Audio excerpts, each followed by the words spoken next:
Guys, আমি দেবাশিস। আজকে হোয়াটসঅ্যাপের একটি প্রবলেম নিয়ে আলোচনা করব এবং তার সলিউশন আপনাদের বলবো। তো সবার প্রথমে আমি হোয়াটসঅ্যাপটি ওপেন করে নিচ্ছি। হোয়াটসঅ্যাপটি ওপেন করে নেওয়ার পরে আপনাদের স্ট্যাটাসে নিয়ে যাব। তো আমার প্রবলেমটি হচ্ছে যে স্ট্যাটাসে যখন আমি কোনো কিছু ভিডিও আপলোড করতে যাচ্ছি তখন এইভাবে এরর আসছে, ক্যান নট সেন্ড।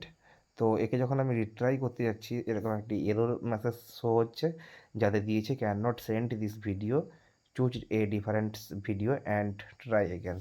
তো আমাকে বলছে যে অন্য কোনো ভিডিও অ্যাড করতে। আমি যাই ভিডিও অ্যাড করি না কেন এইভাবেই এরর দেবে, কোনো ভিডিওই আপলোড হবে না। কিন্তু আমি যদি কোনো যে টেক্সট এখানে অ্যাড করি তাহলে এটা নর্মালি যেভাবে আপলোড হয় সেভাবে হয়ে গেছে। দেখুন, সেন্ড হয়ে গেছে জাস্ট নাও। তো আমি যদি আপনাদের একটা ভিডিও আপলোড করে দেখাই তো আপনারা নিশ্চয়ই বুঝতে পারবেন।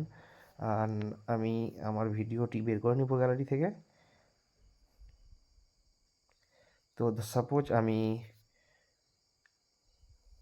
এই ভিডিওটিকে আপলোড করব। প্লে করে দেখালাম, প্লে হচ্ছে, কোনো অসুবিধা নেই। তো এবার যখন আমি সেন্ড করব তখন দেখুন সঙ্গে সঙ্গেই ক্যান নট সেন্ড দেখাচ্ছে, বা কিছুক্ষণ আপলোড হতে হতে এইভাবে দেখাবে। তো একে রিট্রাই করলে কোনো ফল হবে না, একই রকমই এরর আসবে। এর একটাই কারণ, যেটা আপনারা করলে নিশ্চয়ই সমাধান পাবেন। তো বলে রাখি, আপনাদের যে গুগল অ্যাকাউন্টটি অ্যাড করা রয়েছে যাতে চ্যাট ব্যাকআপ নিচ্ছে, তো সেই গুগল অ্যাকাউন্টটি 15 GB স্টোরেজ দিয়ে থাকে। আপনারা সকলেই জানেন, বাই ডিফল্ট আপনারা স্টোরেজ বাই করতে পারেন, কিন্তু নর্মালি 15 GB দিয়ে থাকে। তো 15 GB প্রায় ফুল হয়ে গেছে, তাই এই জিনিসটা দেখাচ্ছে আপনাদের। তো 15 GB ফুল হয়ে বরং 16 GB দাঁড়িয়ে গেছে স্টোরেজটি এখন বর্তমান। তো আপনারা মিনিমাম 1 GB ফ্রি করে দেবেন। ফ্রি করে দিলে এর সলিউশন পেয়ে যাবেন।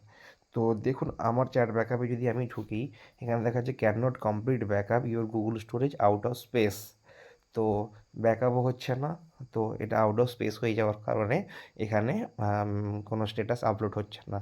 তো আপনারা নিশ্চয়ই স্টোরেজটি ফাঁকা করে ট্রাই করবেন। নিশ্চয়ই আপনাদের এটা স্ট্যাটাস আপলোড হবে। যদি এর পরেও যদি না হয়, আসলে অনেকগুলো প্রবলেমে এরর আসে।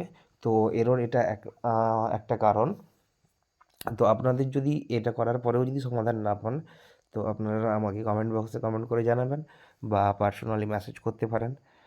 তো আমি আপনাদের নিশ্চয়ই সলিউশনটি দিতে পারবো। ধন্যবাদ।